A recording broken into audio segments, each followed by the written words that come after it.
Hi everyone, Silencium here, and today we are diving into Tougen Anki, a dark battle shonen that takes one of Japan's best-known folktales and asks a provocative question. What if Momotaro was not automatically the hero? Tougen Anki began as a manga, written and illustrated by Yura Urashibara. It started serialization in Akita Shoten's Weekly Shonen Champion in June 2020, and by July 2026, it had reached volume 30 and passed 6 million copies in circulation. The larger Tougen Anki project began in 2023 with a stage adaptation, while the television anime was announced in May 2024 and premiered on July 11, 2025. Its first season ran for 24 episodes, covering the Kyoto and Nerima arcs, and was produced by Studio Hibari. Ato Nonaka directed, Hiroyuki Hashimoto served as assistant director, Yuki Sugawara handled series composition and scripts, Ryoko Amasaki designed the characters, Satoki Ida directed the sound, and Kota Yamamoto composed the music.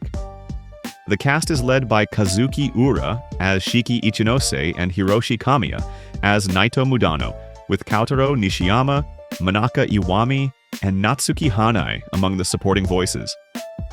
The music includes songs by the Oral Cigarettes, Bandmaid, Chogakusei, and Eel. It's streamed widely on Crunchyroll, Netflix, and Prime Video. The story follows hot-headed teenager Shiki Ichinose, whose normal life collapses when a Momotaro agent attacks him. During the escape, he discovers that he carries Oni blood and is dragged into a hidden war between descendants of the Oni and descendants of Momotaro. He later enters Rasetsu Academy, where young Oni learn to control their powers and survive a conflict that has lasted for generations. This reversed version of the Momotaro legend is probably the series' strongest hook. Instead of treating the folk hero as unquestionably righteous, Tougen Anki gives the supposed monsters their own history and explores inherited hatred, revenge, and prejudice. Its blood-based abilities fit the atmosphere, transforming wounds and emotions into weapons. Fans who enjoy the anime often praise its stylish character designs, darker mood, energetic fights, and large cast of memorable personalities. Mudano in particular became a favorite because his cold efficiency and overwhelming competence make him an instant scene stealer. Shiki and Jin's hostile chemistry works, the voice cast is strong, and the soundtrack gives major confrontations extra weight. For battle shonen fans, that familiarity can be part of the appeal. Training, rivalries, secret organizations, inherited powers, and tragic backstories are all here in a bloodier style. However, those same elements are exactly why other viewers are less impressed. A common criticism is that Tougen Anki feels extremely familiar. Fans often compare its opening setup and supernatural school structure to series such as Blue Exorcist, while other ideas can remind experienced viewers of several popular modern shonen. That does not make it a copy, but many beats can feel predictable.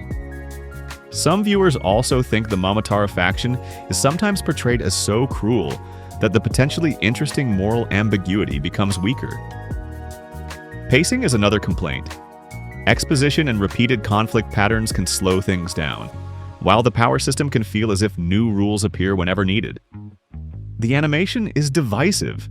Character art is clean, but some fans dislike the CG used in certain action scenes and feel that several fights lack the fluidity or impact expected from a major modern action series. Fan service also turns some viewers away when it interrupts serious moments. Shiki himself is polarizing because his anger and impulsive behavior make him energetic to some people but generic to others. This split in reception is what makes Tougen Anki interesting to discuss. It is not a revolution in battle shonen, but its appeal comes from style, attitude, and execution. A flipped folktale, blood-soaked powers, eccentric characters, loud rivalries, strong voice performances, and a world that grows more complicated as both factions collide. Its weaknesses are just as visible. Familiar tropes, uneven spectacle, occasional shallow villains, and a tendency to choose coolness over subtlety. The anime is continuing with a second season called the Nikko Kigon Falls arc, scheduled to begin in October 2026, giving the adaptation more room to expand the conflict. If you enjoy dark supernatural shonen and familiar genre DNA, Tougen Anki is easy to recommend. If originality is your highest priority, you will likely understand why some viewers call it average. Either way, it has turned a centuries-old hero versus demon story into a modern argument about who gets to decide which side is righteous. That is all from me, Silentium. If you enjoyed this dive into the blood of the Oni, subscribe to the channel so you do not miss the next one. And until we meet again, remember, the moment you are certain who the monster is may be the moment the Oni blood starts boiling.